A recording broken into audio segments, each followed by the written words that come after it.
नमस्कार मित्रों, इल्विन क्लासेस के यूट्यूब प्लेटफॉर्म पे आपका बहुत बहुत स्वागत है।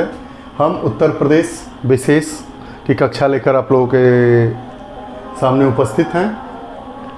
यह जो हमारी कक्षा है वो आगामी लोक सेवा आयोग द्वारा आयोजित होने वाली पीसीएस प्री की परीक्षा और लेखपाल वीडियो और वनडे जितनी सारी परीक्षाएं हैं उत्तर प्रदेश द्वारा आयोजित होने वाली, उसके लिए काफ़ी महत्वपूर्ण है। आज हम बात करेंगे भाषा और बोली की।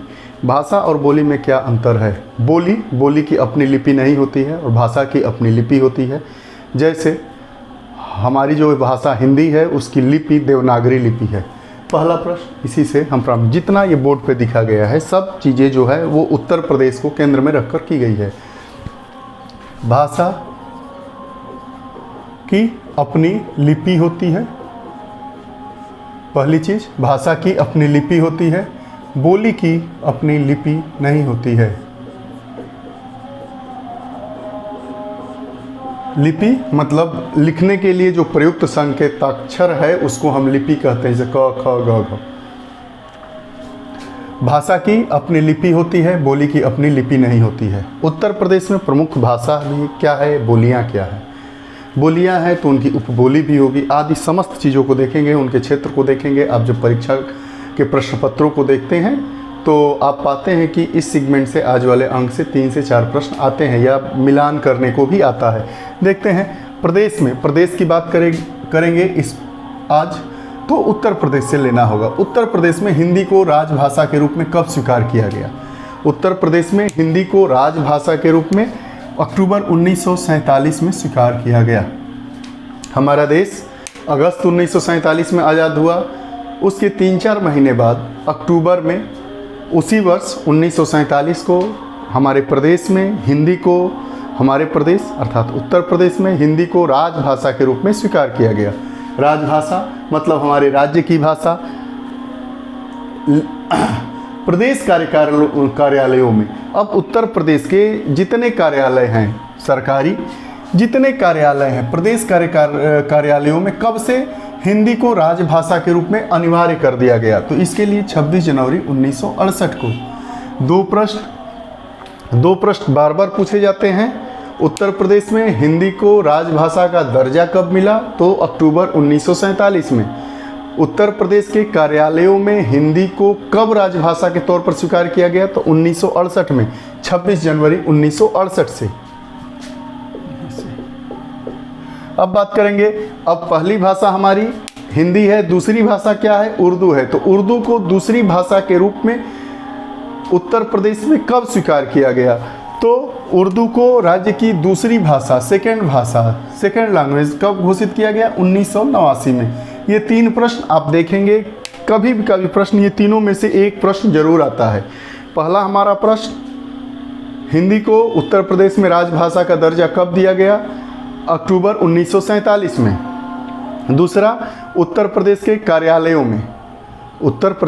कार्यालयों में जो हमारी हिंदी है उसको कब से राजभाषा के रूप में अनिवार्य कर दिया गया, 26 जनवरी 1968 से। उर्दू को राज्य भाषा का दर्जा कब दिया गया, 1989 में।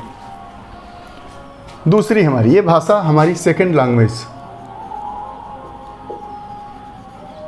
Of UP. अब हिंदी की कितनी उपभाषाएं हैं, हिंदी की कितनी उपभाषाएं हैं, तो हिंदी की 5 उपभाषाएं हैं। हिंदी की कितनी उपभाषाएं हैं, तो हिंदी की 5 उपभाषाएं हैं। पश्चिमी हिंदी, पूर्वी हिंदी, पहाड़ी हिंदी, बिहारी हिंदी, राजस्थानी हिंदी। 5 हिंदी की कितनी उपभाषाएं हैं, 5 हैं। कौन कौन सी, पश्चिमी हिंदी, पूर्वी हिंदी, पहाड़ी हिंदी, बिहारी हिंदी और राजस्थानी हिंदी। हिंदी की कितनी उपभाषाएं हैं, 5। पहला पश्चिमी हिंदी, दूसरा पूर्वी हिंदी, तीसरा पहाड़ी हिंदी, चौथा बिहारी हिंदी और 5वां राजस्थानी हिंदी। अब ये बात हो गई उपभाषाओं की। हिंदी की 5 उपभाषाएं, हिंदी को राजभाषा का दर्जा उत्तर प्रदेश में कब दिया गया, कार्यालयों में कब अनिवार्य किया गया, और उत्तर प्रदेश की द्वितीय राजभाषा कौन सी है, द्वितीय भाषा कौन सी है। तो ये जो हमारी उर्दू है 1989 से उत्तर प्रदेश में द्वितीय भाषा के रूप में इसको मान्यता मिला है। यह केवल 7 प्रयोजनों के लिए इसको उर्दू को लागू किया गया है। कितने प्रयोजन? केवल 7। 7, ये भी कभी कभी पूछ लेता है, 7 प्रयोजनों हेतु। अब देखिए जितनी भाषाएं हैं, ठीक, हिंदी की, उनकी उपभाषा 5 हो गई। अब जो हमारी उपभाषा है पांचों, पश्चिमी हिंदी, पूर्वी हिंदी, पहाड़ी हिंदी, बिहारी हिंदी और राजस्थानी हिंदी, उनकी सबकी अपनी अपनी क्या है, बोलियां हैं। बोली जिसमें हम बोलते हैं जैसे भोजपुरी, बघेली, ब्रजभाषा, कन्नौजी, खड़ी हिंदी आदि, इसको हम क्या कहते हैं, बोली। देखिए उपभाषाओं की बोलियां, जो हमारी ये पांचों उपभाषाएं हैं, पश्चिमी, पूर्वी, पहाड़ी, बिहारी, राजस्थानी, तो इनकी उपबोलियाँ, पहली पश्चिमी हिंदी की उपबोली कितनी है, पूर्वी हिंदी की कितनी है, पहाड़ी हिंदी की कितनी है, बिहारी हिंदी की कितनी है, राजस्थानी हिंदी की कितनी है। तो पश्चिमी हिंदी की 6 बोलियाँ हैं। पश्चिमी हिंदी की 6 बोलियाँ हैं। कौन कौन सी? खड़ी बोली, ब्रज बोली, बांगरू बोली, बुंदेली बोली, कन्नौजी बोली और दक्षिणी बोली। पूर्वी हिंदी की 3। प्रश्न पूछता है कि जो हमारी हिंदी की उपभाषाएं हैं उसमें सबसे ज़्यादा किस उपभाषा की बोलियां हैं, तो पश्चिमी हिंदी की। पश्चिमी हिंदी की 6 हैं, पूर्वी हिंदी की 3 है, पहाड़ी हिंदी की 2 है, बिहारी हिंदी की 3 है, राजस्थानी हिंदी की 4 है। अगर क्रम में लगाने को आएगा तो सबसे ज़्यादा पश्चिमी हिंदी, उसके बाद राजस्थानी हिंदी, उसके बाद पूर्वी हिंदी और उसके साथ ही बिहारी हिंदी और सबसे लास्ट में पहाड़ी हिंदी। पहाड़ी हिंदी मतलब उत्तराखंड से सटा हुआ हमारा जो क्षेत्र है उसकी बात करेंगे। अब पश्चिमी हिंदी की जो 6 बोलियां हैं उसमें कौन कौन सी है? खड़ी बोली है, ब्रज बोली है, बांगरू बोली है, बुंदेली बोली है, कन्नौजी बोली है और दक्षिणी बोली है। पूर्वी हिंदी की 3 बोलियां हैं, कौन सी? अवधी, बघेली, छत्तीसगढ़ी। पूर्वी हिंदी की 3 बोलियां हैं, अवधी, बघेली, छत्तीसगढ़ी। पहाड़ी हिंदी की 2 बोलियां हैं। पहाड़ी हिंदी की 2 बोलियां हैं, कौन कौन सी? गढ़वाली, कुमायूनी। गढ़वाली, कुमायूनी पहाड़ी हिंदी नाम से ही पता चलता है, गढ़वाली, कुमायूनी। बिहारी हिंदी की 3 बोलियां, भोजपुरी, मैथिली और मगही। जो हम लोगों का क्षेत्र है, पूर्वांचल का क्षेत्र है, वो बिहारी हिंदी, जो बिहारी हिंदी की बोली के अंतर्गत 3 जो बोलियां आती है उसमें से एक है। बिहारी हिंदी के अंतर्गत 3 बोलियां, भोजपुरी, मैथिली और मगही। ये दोनों बिहार में, भोजपुरी जो पूर्वांचल और बिहार का जो हिस्सा है जो सटा हुआ यूपी से, पूर्वांचल से, उसकी ये क्या है, बोली है। तो हम लोग जो भोजपुरी बोलते हैं वो बिहारी हिंदी की बोली है। अब राजस्थानी हिंदी, राजस्थानी हिंदी की 4 बोलियां, मारवाड़ी, मेवाती, मालवी और ढूढ़ाड़ी। मारवाड़ी, मेवाती, मालवी और ढूढ़ाड़ी। अब देखेंगे जो हमारी प्रमुख उपभाषाएं हैं उनका विकास कहाँ कहाँ से हुआ। खड़ी बोली, खड़ी बोली का विकास बार बार पूछता है, सौरसैनी से हुआ। खड़ी बोली का विकास किससे हुआ?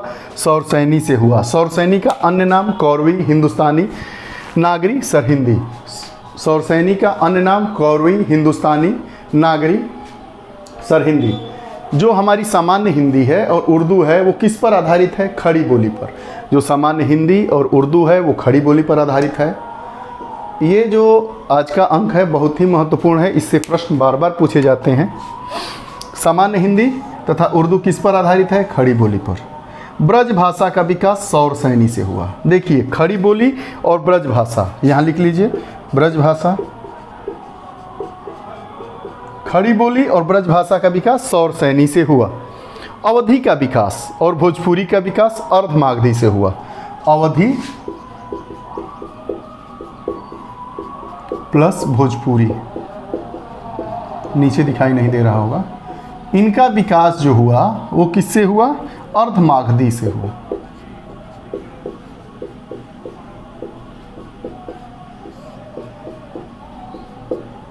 इनका क्या हुआ? विकास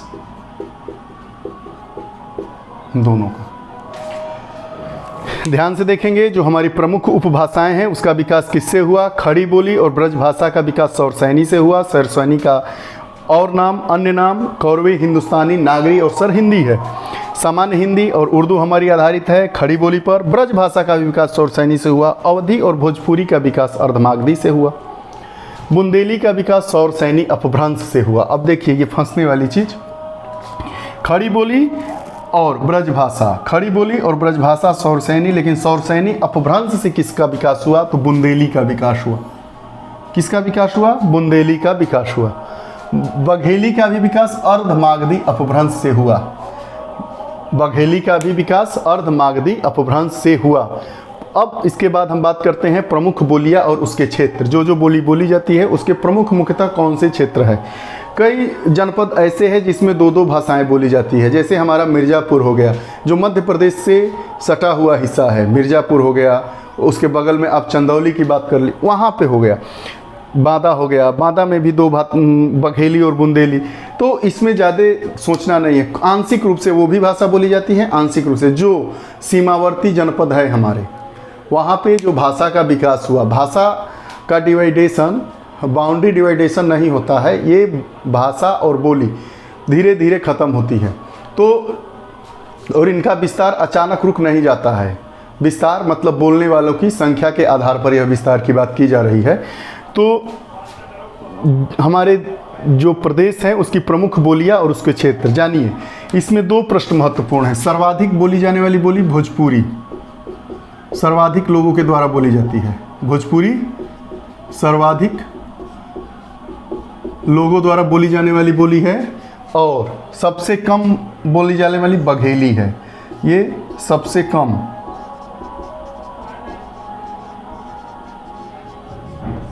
बघेली सबसे कम लोगों द्वारा बोली जाने वाली भाषा है, बोली है। और भोजपुरी उत्तर प्रदेश में सर्वाधिक लोगों के द्वारा बोली जाने वाली बोली है। अब बात करेंगे इनके क्षेत्र की। खड़ी बोली, खड़ी बोली में ये हमारा जो क्षेत्र आता है एनसीआर वाला, जो आप रीजन देख रहे होंगे, वो पूर्वी दिल्ली, मेरठ, बागपत, मुजफ्फरनगर, शामली, गाज़ियाबाद, सहारनपुर, हापुड़, गौतम बुद्ध नगर, बुलंदशहर, बिजनौर, अमरोहा, संभल, मुरादाबाद और रामपुर। ब्रज भाषा का जो हमारा क्षेत्र है मथुरा, अलीगढ़, हाथरस, कासगंज, एटा, आगरा, मैनपुरी, बदायूं, बरेली। कन्नौजी वाला क्षेत्र है कन्नौज, इटावा, औरैया, फर्रुखाबाद, शाहजहांपुर, हरदोई, पीलीभीत, कानपुर। कानपुर में ये कानपुर नगर और देहात दोनों। अब बात करेंगे अवधी की। अवधी वाला जो हमारा क्षेत्र है वो अयोध्या से सटे हुए अयोध्या, गोंडा, बलरामपुर, प्रयागराज, मिर्ज़ापुर, लखनऊ, फतेहपुर, कौशाम्बी, बहराइच, वो वाला जो रीजन है वो क्या है? अवधी भाषा का। अवधी यहाँ पे बोली जाती है। भोजपुरी, भोजपुरी पूर्वांचल के जो ज़िले हैं बलिया, आजमगढ़, मऊ, बनारस, अम्बेडकर नगर, गाजीपुर, जौनपुर, उसके बाद कुशीनगर, देवरिया आदि, गोरखपुर, संत कबीर नगर, ये सब क्या है? भोजपुरी का क्षेत्र है। बुंदेली, बुंदेली झांसी, बांदा, ललितपुर, जालौन, हमीरपुर, महोबा, चित्रकूट। बघेली सबसे कम लोगों के द्वारा उत्तर प्रदेश में बोली जाने वाली कौन सी बोली है? बघेली है। सबसे ज़्यादा लोगों के द्वारा उत्तर प्रदेश में बोली जाने वाली बोली भोजपुरी है। दो प्रश्न। भोजपुरी का क्षेत्र पूर्वांचल वाला। खड़ी बोली जो एनसीआर वाला रीजन है, पश्चिम। उसके बाद ब्रजभाषा मथुरा, अलीगढ़, हाथरस, कासगंज, एटा, आगरा, मैनपुरी, बदायूं, बरेली। कन्नौजी, कन्नौज, इटावा, औरैया, फर्रुखाबाद, शाहजहांपुर, हरदोई, पीलीभीत, कानपुर नगर, कानपुर देहात। अवधी अयोध्या, गोंडा, बलरामपुर, सिद्धार्थनगर, ये आपका है हिस्सा। मिर्ज़ापुर, फतेहपुर, कौशाम्बी, बहराइच। भोजपुरी बलिया, आजमगढ़, मऊ, अम्बेडकर नगर, वाराणसी, जौनपुर, गाजीपुर, देवरिया, कुशीनगर, गोरखपुर, संत कबीर नगर आदि। बुंदेली, झांसी, बांदा, ललितपुर, जालौन, हमीरपुर, महोबा, चित्रकूट। बघेली वाला बांदा, चित्रकूट आदि दो जिले जो मध्य प्रदेश से जुड़े हैं वो आते हैं। ये आज की जो कक्षा है वो उत्तर प्रदेश विशेष हमारी भाषा और बोलियों से संबंधित है। इससे बार बार प्रश्न पूछे जाते हैं। उम्मीद है कि आने वाली परीक्षाओं में भी प्रश्न पूछे जाएंगे। आप कमेंट बॉक्स में अपने विचार जरूर दीजिए, आपको यह कक्षा कैसी लगी और लोगों तक हमारी कक्षाओं को पहुंचाने में हमारी मदद करें। अगर आप नए दर्शक हैं इस चैनल के तो इस चैनल को ज़रूर से ज़रूर सब्सक्राइब करें, लाइक करें और शेयर करें। नोटिफिकेशन वाला बटन ऑन करें ताकि जो हमारी नई वीडियोज़ आएगी वो आपके पास सबसे जल्दी पहुंचेगी। आप हमारे साथ बने रहे। उज्जवल भविष्य की ढेर सारी शुभकामनाओं के साथ धन्यवाद, नमस्कार।